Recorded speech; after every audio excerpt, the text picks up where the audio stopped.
மாண்புமிகு பேரவைத் தலைவர் அவர்களே, அவர் கோரிய இந்த திருக்கோயிலுக்கு 700 ஆண்டுகளுக்கு முன்பு கட்டப்பட்ட திருக்கோயில். மைசூர் மகாராஜா குடும்பத்தை சார்ந்தவர்கள் பரம்பரை அறங்காவலராக இருக்கிறார்கள். இந்த திருக்கோயிலுடைய திருப்பணிகள் 63 லட்சம் ரூபாய் செலவில் எடுத்துக்கொள்ளப்பட இருக்கின்றது. ஏற்கனவே திருக்கோயிலுடைய முன்மண்டபம் 24 லட்சம் ரூபாய் செலவில் கட்டி முடிக்கப்பட்டிருக்கின்றது.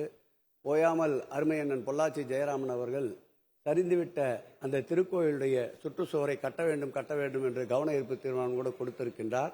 2,37,00,000 ரூபாய் செலவில் அந்த திருப்பணியும் மேற்கொள்ளப்பட இருக்கின்றது என்பதை மாண்புமிகு பேரவைத் தலைவர் வாயிலாக 2 உறுப்பினருக்கும் சேர்த்தே இந்த பதிலை பதிவிடுகிறேன். மாண்புமிகு உறுப்பினர் தாமோதரன். மாண்புமிகு பேரவைத் தலைவர் அவர்களே, சுற்றுச்சுவர் வேலை முடிந்துவிட்டது. இருந்தாலும் கூட சற்று குறுகலாக கட்டிவிட்டார்கள்.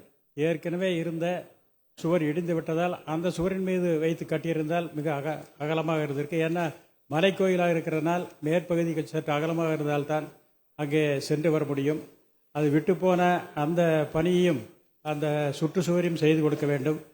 மற்றும் கோபுர வேலையெல்லாம் பாக்கி இருக்கிறது. கிட்டத்தட்ட இன்னும் 50 லட்சம் ரூபாய்க்கு மேல் செலவாகும் என்று சொல்லியிருக்கிறார்கள். அதனால் அந்த சுற்றுச்சுவருக்கும் அந்த கோபுர வேலைக்கும் நிதி ஒதுக்கி முழுமையாக அதை முடித்து கொடுக்க நம்முடைய அமைச்சர் அவர்கள் முன்வருவாரா என்பதை தாங்கள் மூலமாக கேட்டுக்கொள்கிறேன். மாண்புமிகு அமைச்சர் அவர்கள். மாண்புமிகு பேரவைத் தலைவர்களே, முதல் கேள்வியிலேயே தெளிவாக பதிலை சொல்லிவிட்டேன்.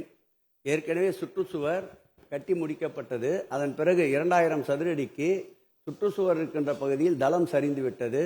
அதை கட்டுவதற்குத்தான் நம்முடைய அருமையான பொள்ளாச்சி ஜெயராமன் சட்டப்பேரவை உறுப்பினர் நீங்களும் கேட்டிருந்தீர்கள். 2,30,00,000 ரூபாய் செலவில் மதிப்பீடு ஏற்படுத்தப்பட்டிருக்கின்றது. கூடிய விரைவில் அந்த பணிகள் மேற்கொள்ளப்படும். திருக்கோயிலுக்கு 7 பணிகள் 67 லட்சம் ரூபாய் செலவில் மதிப்பீடு தயாரிக்கப்பட்டிருக்கின்றது. அந்த பணிகளும் விரைவில் தொடங்கப்படும் என்பது சொன்ன பதிலேயே திருப்பி உறுப்பினருக்கு சொல்லிக் கொள்கிறேன் பேரவைத் தலைவர் வாயிலாக. மாண்புமிகு உறுப்பினர் தாமோதரன். மாண்புமிகு பேரவைத் தலைவர் அவர்களே, பொள்ளாச்சி வட்டம் நல்லிக்கூடன்பாளையத்தில் ஒரு மாரியம்மன் கோயில் இருக்கிறது. அது அறநிலையத்துடைய அனுமதியோடு இப்போது குடமுழுக்கு விழாவுக்கு ஏற்பாடு செய்யப்பட்டிருக்கிறது. அது மிகவும் பிரசித்தி பெற்ற கோயில். அந்த கோயிலுக்கு எந்த விதமான வருமானம் கிடையாது. இதுவரை உபதியாரையை வைத்து கோயில் விழாக்கள் மற்றும் அந்த பூசை செய்வர்களுக்கெல்லாம் சம்பளம் வழங்கப்பட்டிருக்கிறது. அந்த கோயிலில் நிறைய திருமணங்கள் நடைபெறுகின்றன.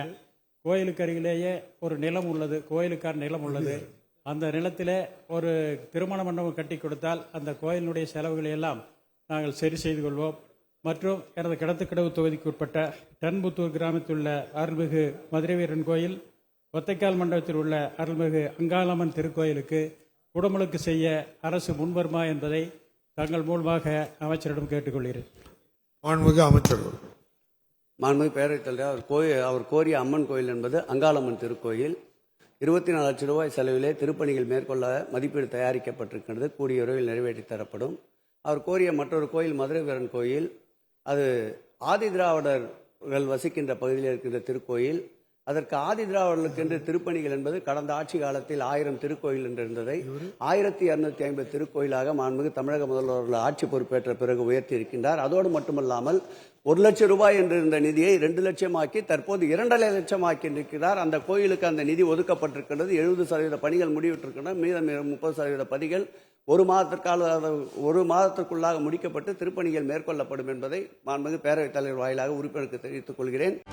செய்திகளை உடனுக்குடனும் துல்லியமாகவும் தெரிந்து கொள்ள சப்ஸ்கிரைப் பண்ணுங்க.